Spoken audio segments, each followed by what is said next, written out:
niya, lahat ng ginawa niya ay para sa bansa.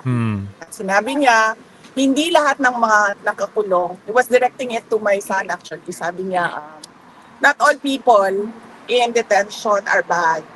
I am not here because I am a kidnapper, I am a robber, I am a holdupper, I am a thief. I am here because I did things for my country. And I do not regret going after criminals and going after people dealing in illegal drugs for my country. So, yun. Yun yung gist na medyo mahaba. Yun na nga, kung nakita ninyo yung ating ulat kahapon, yung sinasabi inuulat ni Auntie Claire na 4,027 na raw ang drug-cleared na barangay sa Pilipinas. Nung panahon ni Duterte, 6 years po yun, 27,000 ang drug-cleared na barangay. So kung inuulat ni Auntie Claire na ang drug-cleared barangay from 2022 to 2025, ibig sabihin 3 years, abay, bumalik yung 22,000 na mga adik, mga durugista kasi drug cleared nung panahon ni PRD 6 years, 27,000. 26,000. Ngayon, 4K kay Marcos Jr. So, i-subtract mo yung 4K, yung 4K doon sa 26,000. Di, ibig sabihin, bumalik yung 22,000. Yan ba ang klaseng komunidad ang gusto ng bansang Pilipinas? Pwede ako magtanong tungkol kasi kaibigan ito medyo dito ako believe kay VP Sara kasi very personal at marites, no? Talagang inaccommodate pa niya at in-entertain yung tanong na to. Amy Marcos. Kasi palagi ako papunta dito, walang nagtatanong tungkol sa dalawa ninyo. Yung nagpunta kasi wala daw nagtatanong sa Villamor Airways. Natanong mo ba ni Amy Marcos na saan siya? Kasi hindi ka pinapasok eh. Tapos yung si Alpotera nakapasok. Yun lang ang grabe, ang lakas naman ng nitong magtanong ng banggitin pa talaga yung Alpotera. Kasi kaibigan mo siya. Di ba kung kaibigan mo siya, nandoon siya sa'yo? Wait, ma'am, sandali ha. Kasi Ito na kasi maalala, ma'am. Tingnan ko lang yung chat namin, ma'am. Oo, kasi usap kami nung araw. Kasi dito mo makikita yung character ni VP. Vice President, second highest position in the land. Ang isang tanong na ito ay very personal matter. And very, controversial to the fact na kasi malalagay sa gitna at alanganin si VP sa tanong na to kung paano niya sagutin. But nakita nyo, ilalabas pa niya yung cellphone niya at titignan yung conversation. The mere fact na in-entertain mo ito at inaccommodate mo yung question na ito, it just shows your character as a leader. Kasi kung maalala ninyo itong si Marcos Jr., kapag siya ay nako-corner ng tanong, anong reaction niya? Ganon. Tapos, magwo-walk out yan. Pero ito, nakita ninyo talagang she's taking the time. maraming nagtatanong sa akin. Okay, importante naman ito. Sasagutin niya. Hanapin ko lang, ma'am, kung meron kaming chat that day, March 11. Pero sa maalala ko lang, ma'am, wait lang. Tingnan na lang natin para hindi. Matagal niyang binabrowse eh. Ayan, forward natin. Matagal niyang binabrowse. Mahaba din yung chat namin. See? Diba? Ganun yung reaction niya. Sorry. Sandali, parang she's not obliged to. Hindi niya kailangan gawin to, pero ginagawa niya. May pa tayo. Nasa May 10 pa tayo. Oo. May 7 pa tayo. Ayan. 12. Forward natin. March 11. Okay. Nung finally nakita niya March 11, medyo matagal siyang nag-pause. Kasi, syempre, she has to gauge kung sasabihin ba niya o hindi, malalagay ba. Kumbaga, ano ba, titignan kung may dapat sabihin o hindi. Matagal.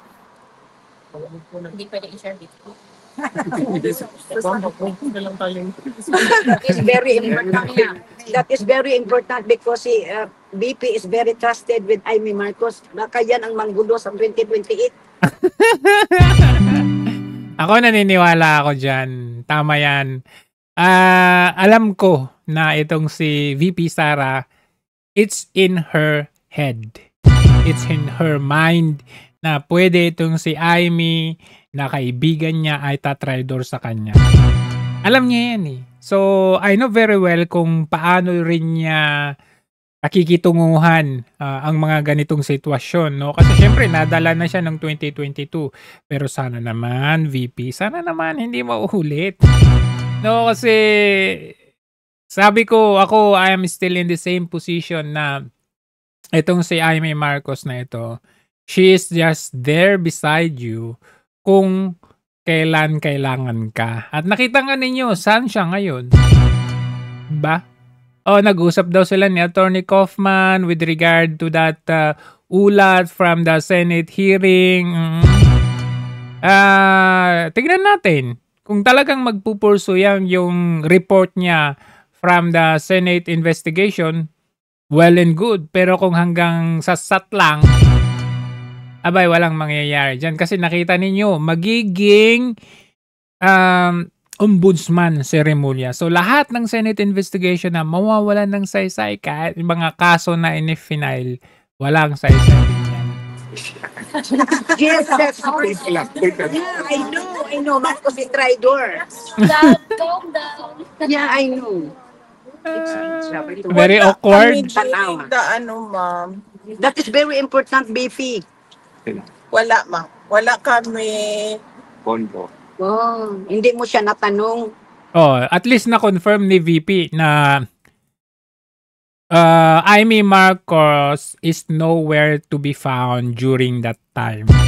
Tapos, nung nanda sa dahig na, saka kalalabas-labas, tas magbaba-investigasyon ka?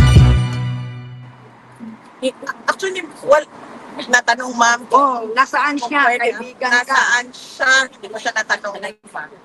Bakit hindi siya doon sa... Well, natanong man o hindi, ikaw kung kaibigan ka, at alam mong ginaganon yung tatay ng kaibigan mo, ikaw magtatanong, ikaw yung mauuna, di ba? Villamor Airways, kung tapat siya sa iyo, tapat siya sa mga Duterte, kasi nakipag-ariglo siya sa iyo, naging kaibigan mo na ngayon.